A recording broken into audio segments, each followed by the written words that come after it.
Hello! So, ito pala yung mga yuta dito mga may guys, yung soil.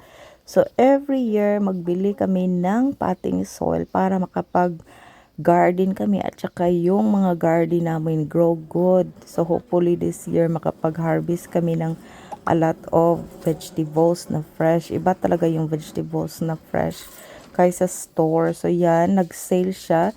Yung sister-in-law ko mga may guys, she gave me raised bed.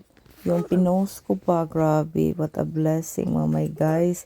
So, tapos, nagsabi siya sa akin na may sale daw doon. So, that's what we grab, 5 for 10. But, in-ground, anyway, nakakatulong naman kasi I have in-ground plants.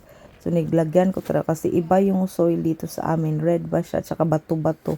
So, kailangan talaga mag-plant ka. Ganito talaga, may ano talaga kayo, may soil talaga kayo.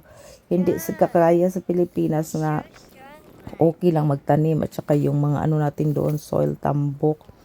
So, yan, enjoy kami na punta. Tapos, ang init, grabe. At saka, ito na mga my guys, yung pinaka-worst na nag-ano kami ni Naknak. May snake doon sa aming backyard kasi need ko talaga mag-mower. So, tingnan niyo po, yan. Rebuke in the name of Jesus. Palayo na ang mga halas, Lord. Tsaka try ko na, yung break house na try ko i-kill.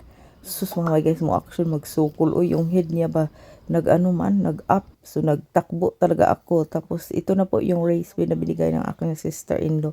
Very creative talaga, very fashion siya sa mga ganito mga my guys. Yan po yung gift na binigay ni God sa kanya. She knows how to build that one, and architect, parang architect ba.